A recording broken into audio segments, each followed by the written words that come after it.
সবাইকে শুভেচ্ছা জানিয়ে মাছরাঙা দেশের সংবাদে স্বাগত জানাচ্ছি ফারহান পারভিন। শুরুতে জানিয়ে দিচ্ছি গার্ডিয়ান লাইফ ইন্স্যুরেন্স সংবাদ শিরোনাম।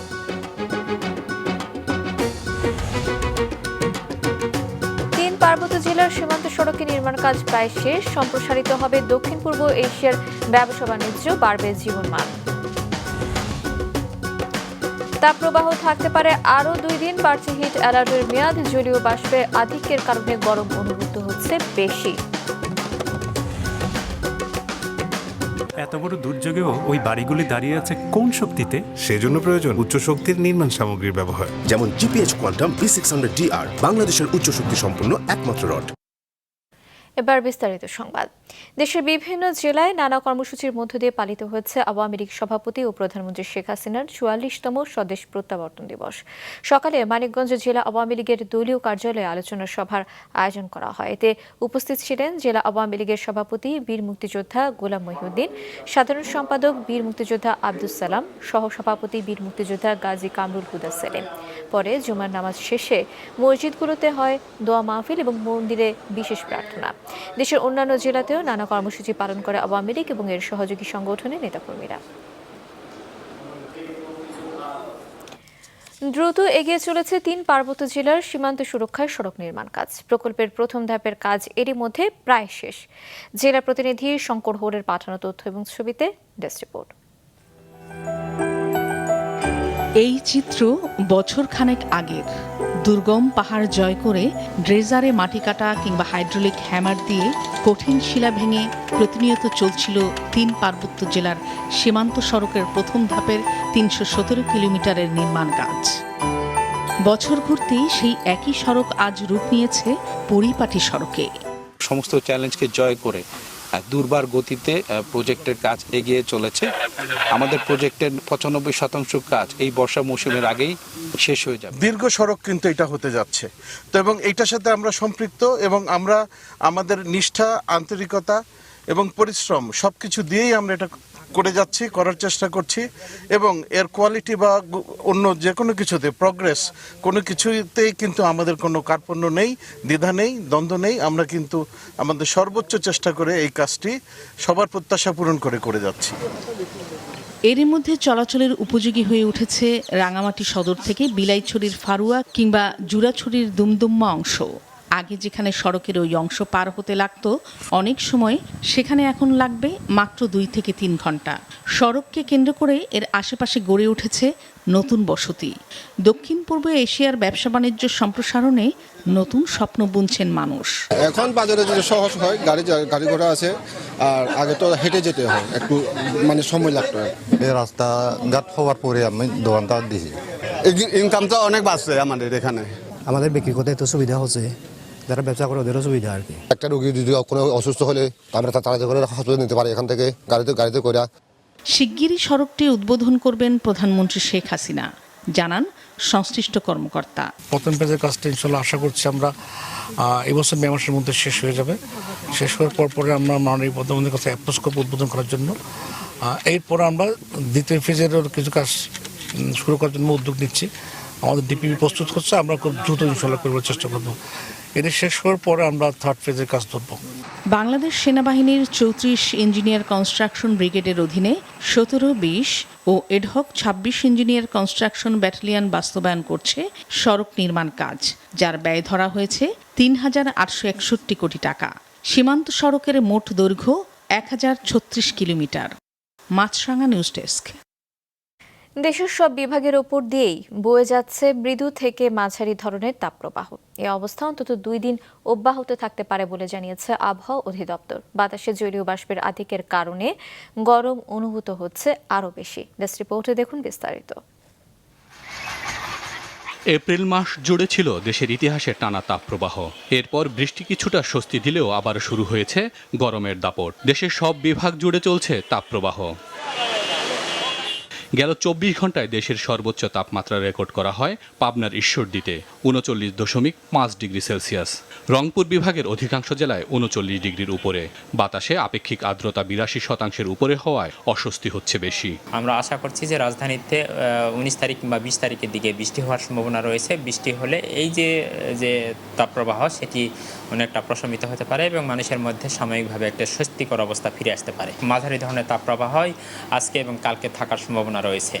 আর এরপর তো তাপপ্রবাহ আরও কিছুটা কমে যেতে পারে এবং সেক্ষেত্রে তাপমাত্রার যে ইন্টেন্সিটি সেটিও অনেকাংশে কমে 1 থেকে 3 ডিগ্রি সেলসিয়াসের মতো তাপমাত্রা স্থানভেদে কমে যেতে পারে এবং সেক্ষেত্রে দেশের অনেক জায়গা থেকেই তাপপ্রবাহ প্রশমিত হতে পারে। তখন একরকম গরম ছিল আর এখন হচ্ছে ভ্যাপসা এক ধরনের তীব্র গরম। এই যে তীব্র তাপদাহর ফলে আমাদের যে স্বাভাবিক চলাফেরা সেটা কিন্তু বাধাগ্রস্ত হচ্ছে। তাপপ্রবাহের কারণে চরম বিপাকে খেটে খাওয়া মানুষ একটু কাজ করতে হাঁপিয়ে উঠছেন তারা। কিছুক্ষণ পর পর জিরিয়ে নিতে হচ্ছে। ঠিকমতো কাজ করতে না পারায় কমে গেছে আয় রোজগার। মানে গরমে টিকাই মুশকিল। আল্লাহ যে কোনো রকম আমার টিকে নিয়ে আসে এটা আল্লাহর কাছে লাখ লাখ শুকরিয়া। এই গরমে তো আমরা থাকাই পারি না। পানি স্যালাইন খাতে খাতে জীবনটা শেষ। প্রচুর গরম, গরমে জ্বালায় মানে করে দেয় মনে পানির নামা থাকা পারে আর বোধহয় ভালো হয়। এইরকম গরম থাকা যাচ্ছে না। প্রয়োজন ছাড়া দিনের বেলায় রাস্তায় বের হচ্ছে না কেউই। চলতি পথে গাছের ছায়ায় আশ্রয় নিচ্ছেন পথচারীরা। অনেকে ভিড় করছেন শরবতের দোকানগুলোতে।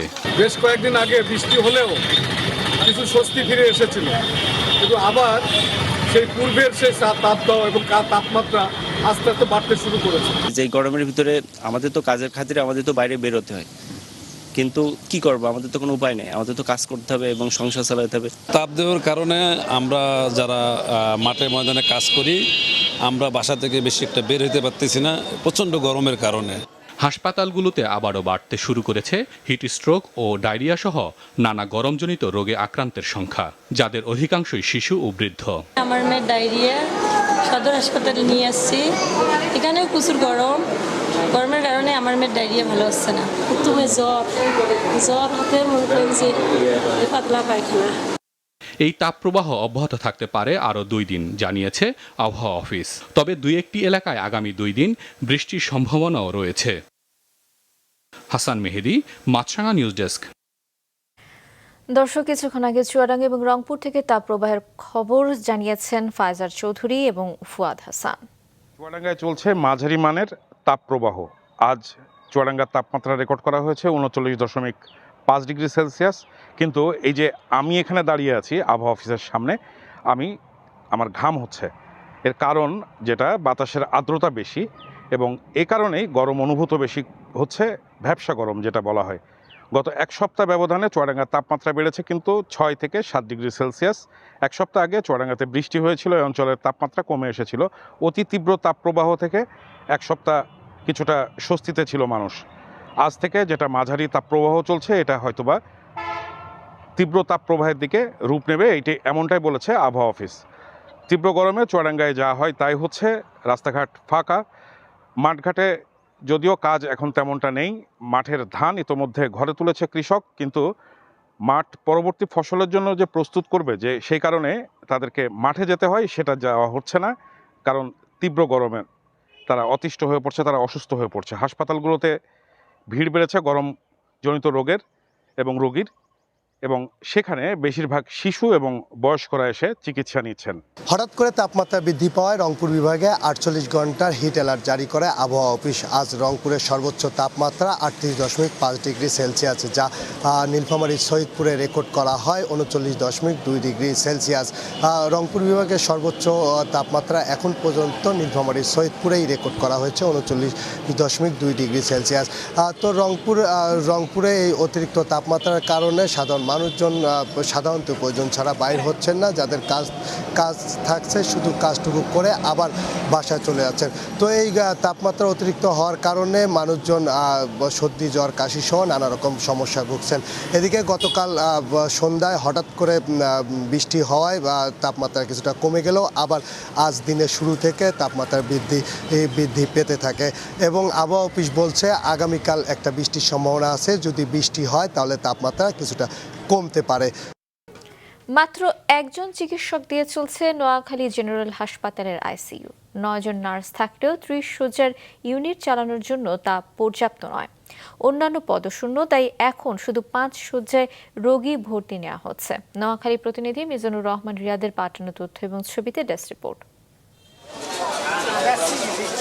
জেলার স্বাস্থ্যসেবার মান উন্নয়নে গেল বছরের 14 নভেম্বর 250 শয্যা বিশিষ্ট নোয়াখালী জেনারেল হাসপাতালে চালু করা হয় 30 শয্যার আইসিইউ। কিন্তু শুরু থেকেই সেখানে রোগী সেবাদান, যন্ত্রপাতি পরিচালনা ও ব্যবস্থাপনায় নেই পর্যাপ্ত জনবল।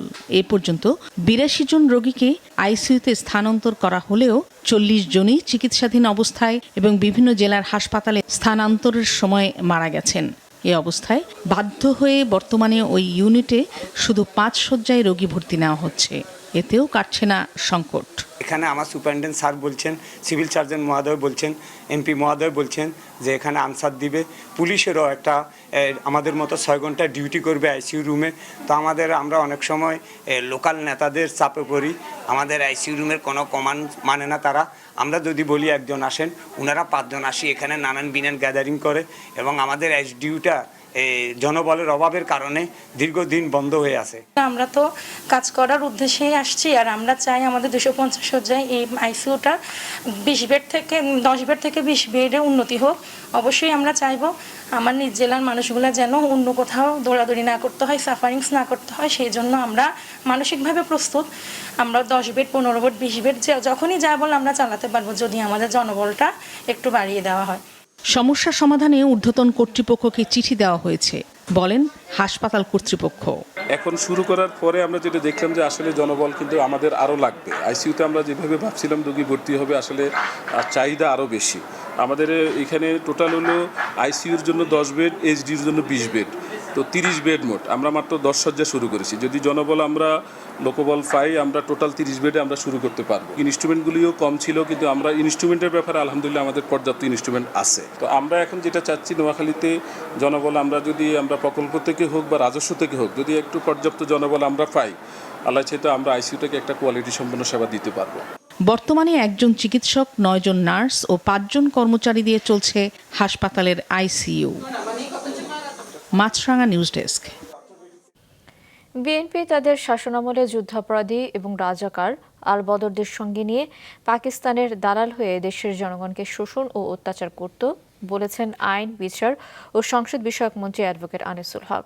দুপুরে ব্রাহ্মণবাড়িয়া আখাউড়া উপজেলার ধরখার ইউনিয়নের কৃষ্ণনগর গ্রামে বনগঞ্জ কৃষ্ণনগর সড়কের তিতাস নদীর উপর নির্মাণাধীন সেতুর কাজ পরিদর্শন শেষে এসব কথা বলেন আইনমন্ত্রী। তিনি আরও বলেন, জনগণের উন্নয়ন মির্জা ফখরুল সহ বিএনপির সহ্য হচ্ছে না। বিএনপির সময় ঋণ খেলাপের তালিকা সবচেয়ে বেশি ছিল। এ সময় উপস্থিত ছিলেন আখাউড়া পৌরসভার মেয়র তাকজিল খলিফা কাজল, সাবেক উপজেলা চেয়ারম্যান শেখ বোরহান উদ্দিন, উপজেলার আওয়ামী লীগের যুগ্ম সাধারণ সম্পাদক গোলাম সামদানি ফেরদৌস সহ অনেকে।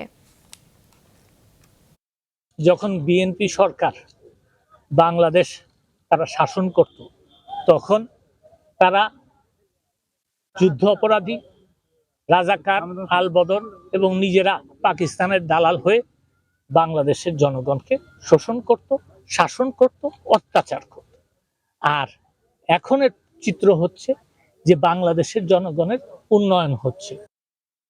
গাইবান্ধা শহরের স্টেশন রোডে ভয়াবহ অগ্নিকাণ্ডে পুড়ে গেছে 10টি দোকান। কয়েক কোটি টাকার মালামাল নষ্ট হওয়ার কথা জানিয়েছেন ক্ষতিগ্রস্তরা। গতরাত 11:30টার দিকে এই অগ্নিকাণ্ডের ঘটনা ঘটে। খবর পেয়ে স্থানীয় ফায়ার সার্ভিসের 5টি ইউনিট প্রায় 2.5 ঘন্টার চেষ্টায় আগুন নিয়ন্ত্রণে আনে। গাইবান্ধা ফায়ার সার্ভিসের উপসহকারী পরিচালক জাকির হোসেন জানান, একটি আতশবাজির দোকান থেকে অগ্নিকাণ্ডের সূত্রপাত হয়। আগুন দ্রুত আশপাশের দোকানে ছড়িয়ে পড়ে। ফায়ার সার্ভিসের 5টি ইউনিট রাত 2টার দিকে আগুন পুরোপুরি নিয়ন্ত্রণে নিয়ে আসতে সক্ষম হয়।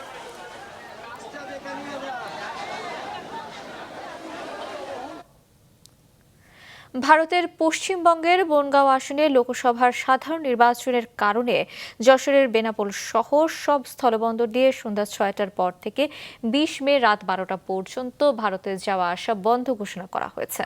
তবে এ সময়ের মধ্যে জরুরি মেডিকেল ভিসা এবং পশ্চিমবঙ্গের ভোটার যারা বাংলাদেশে আছে তারা ভারতে প্রবেশ করতে পারবেন। এদিকে সাধারণ পাসপোর্টধারী যাত্রীদের জন্য ইমিগ্রেশন কার্যক্রম 3 দিন বন্ধ হওয়ায় আজ শেষ মুহূর্তে অন্যান্য দিনের চেয়ে দ্বিগুণ পাসপোর্টধারী যাত্রী ভারতে প্রবেশ করেছেন। আগামী 20 মে ভারতে পশ্চিমবঙ্গের বনগাঁও আসনে লোকসভার সাধারণ নির্বাচন। রাজশাহীর আম রাশিয়া, বেলারুশ, চীন, জাপান এবং ভারতে রপ্তানির প্রক্রিয়া চলছে বলে জানিয়েছেন কৃষিমন্ত্রী আব্দুস শহীদ। গতকাল রাজশাহীর গোদাগাড়ীর করমপুর গ্রামে আমের বাগান পরিদর্শন এবং আম চাষিদের সঙ্গে মতবিনিময় সভায় তিনি কথা বলেন। তিনি আরও বলেন, রপ্তানির জন্য রাজশাহী এবং চাঁপাইনবাবগঞ্জে আম গ্রেডিং শেড এবং ট্রিটমেন্ট প্ল্যান্ট করা হচ্ছে। মন্ত্রী বলেন, এবার আমের ফলন কম হয়েছে, সে কারণে দাম বাড়বে। ফলে সিন্ডিকেট ব্যবসায়ীদের ব্যাপারে সজাগ থাকতে হবে। আমের চাহিদা এবং সরবরাহের মধ্যে যেন খুব বেশি পার্থক্য না হয় সে ব্যাপারে খেয়াল রাখতে হবে। বান্দরবানের রুমা ও থানচিতে ব্যাংক ডাকাতি, অপহরণ, অস্ত্র লুট এবং মসজিদে হামলার ঘটনায় কেএনএফের 15 সদস্যকে 2 দিনের রিমান্ড শেষে কারাগারে পাঠিয়েছে আদালত। দুপুরে জেলা কারাগার থেকে রুমা থানার মামলায় 12 এবং থানচি থানার মামলায় 3 আসামিকে 2 দিনের রিমান্ড শেষে চিফ জুডিশিয়াল ম্যাজিস্ট্রেট আদালতে হাজির করা হয়। গেল 2রা এপ্রিল জেলার রুমা সোনালী ব্যাংকে হামলা, অস্ত্র ও টাকা লুট এবং ম্যানেজারকে অপহরণের ঘটনায় 5টি এবং 23রা এপ্রিল থানচিতে সোনালী ব্যাংক ও কৃষি ব্যাংকে ডাকাতি, হামলা ও টাকা লুটের ঘটনায় 4টি মামলা হয়। এরই ধারাবাহিকতায় রুমা, থানচি এবং রোয়াংছড়িতে যৌথ বাহিনীর অভিযানে এ পর্যন্ত গ্রেপ্তার হয়েছে কেএনএফের 85 সদস্য এবং সহযোগী।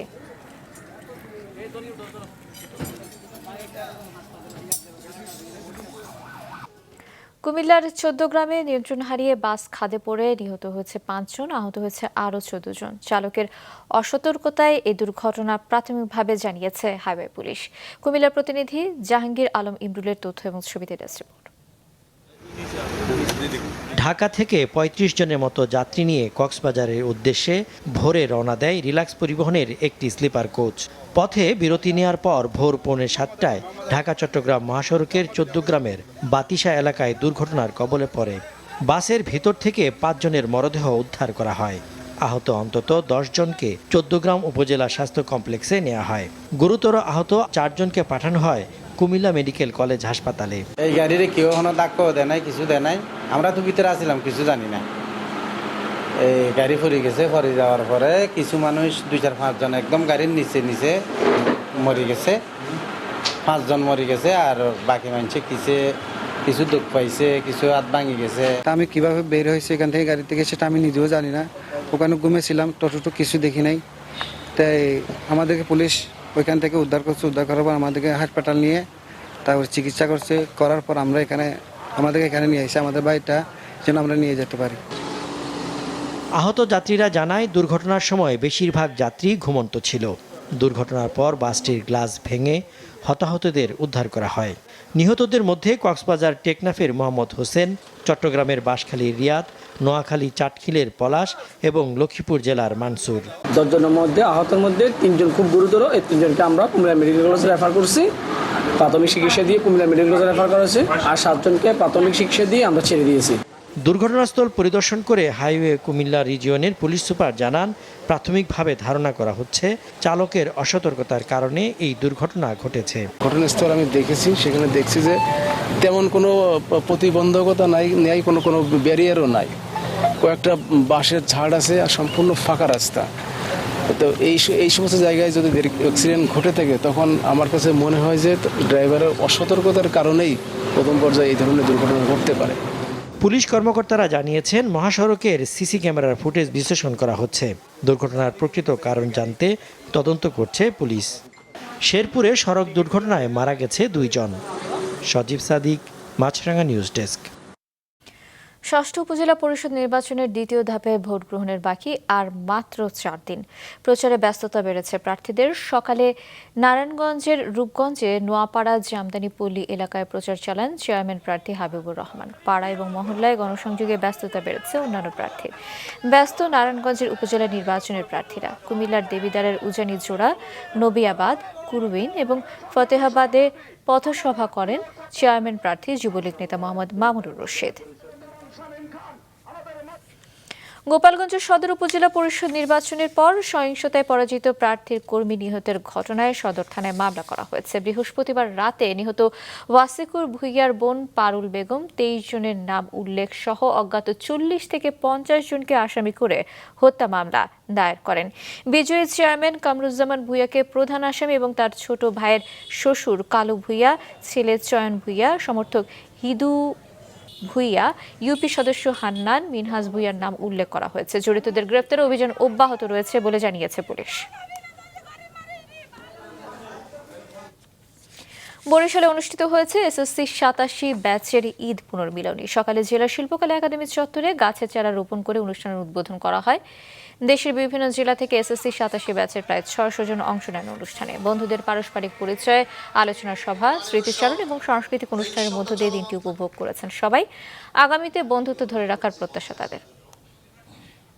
৩৭ বছর পরে অনেক বন্ধুদের সঙ্গেও প্রথম দেখা হচ্ছে, নিঃসন্দেহে আনন্দের। এতদিন পরে এরকম একটা ঈদ পুনর্মিলনের মধ্যে দিয়ে 1987 ব্যাচের সকল বন্ধুদের একসঙ্গে পাওয়া এটা একটি ভাগ্যের বিষয়। আমার জীবনে এটা ফার্স্ট আসা বরিশাল, আমি খুব এক্সাইটেড এবং আমি লঞ্চ সফরে খুবই আনন্দিত, সেজন্যই আমি বরিশাল আসলাম। আমরা চাই বাংলাদেশে যারা 87-তে পাশ করেছে এমন মানুষগুলো আগামী দিনগুলোতে যখন তাদের বয়স আরও সামনে আগাবে তারা যেন তাদের তারুণ্যের সে আনন্দের মধ্যে যেন তারা থাকে। বন্ধনটাকে আরও সুদৃঢ় করার জন্য আমরা এই আয়োজনটা করছি, যেন আমরা যতদিন জীবিত থাকি আমরা এই 87 আমাদের সারা বাংলাদেশের বন্ধুত্ব সম্পর্কে আমরা অটল এক হয়ে থাকতে পারি। রংপুরে সিএনজি এবং মাহিন্দ্রার রেজিস্ট্রেশনের দাবিতে মানববন্ধন করেছে জেলা সিএনজি মালিক এবং শ্রমিক সংগঠন। সকালে নগরীর প্রেস ক্লাবের সামনে ঘণ্টাব্যাপী মানববন্ধনে জেলার বিভিন্ন উপজেলা এবং ইউনিয়ন রুটে চলাচলকারী সিএনজি মাহিন্দ্রার মালিক শ্রমিকরা অংশ নেন। এ সময় বক্তারা বলেন, নগরীতে 8,000 রেজিস্ট্রেশনের বিপরীতে 40,000-এর বেশি অটোরিকশা চলাচল করে দুর্ভোগ সৃষ্টি করে চলেছে। অথচ বৈধভাবে সিএনজি মাহিন্দ্র কিনে রেজিস্ট্রেশন না পেয়ে সড়কে নানা হয়রানির শিকার হচ্ছেন শ্রমিকরা। ময়মনসিংহে ব্রহ্মপুত্র কার্ডিওভাস্কুলার সোসাইটির উদ্যোগে বিশ্ব উচ্চ রক্তচাপ দিবস উপলক্ষে শোভাযাত্রা এবং আলোচনা সভা অনুষ্ঠিত হয়েছে। সকালে নগরীর জয়নুল আবেদিন সংগ্রহশালার সামনে থেকে একটি শোভাযাত্রা বের হয়ে প্রধান সড়ক প্রদক্ষিণ করে। পরে সংগঠনের সভাপতি অধ্যাপক ডক্টর মির্জা মোহাম্মদ নজরুল ইসলাম খানের সভাপতিত্বে আলোচনা সভায় বক্তব্য রাখেন অধ্যাপক ডক্টর গণপতি আদিত্য, অধ্যাপক ডক্টর জাহিদুল ইসলাম, অধ্যাপক ডক্টর আরশি দেবনাথ।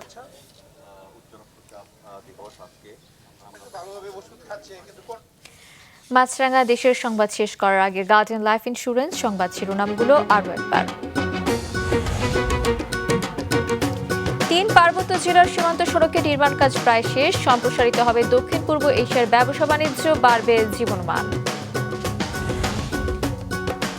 তাপ প্রবাহ থাকতে পারে আরও 2 দিন, বাড়ছে হিট অ্যালার্টের মেয়াদ, জলীয় বাষ্পের আধিক্যের কারণে গরম অনুভূত হচ্ছে বেশি।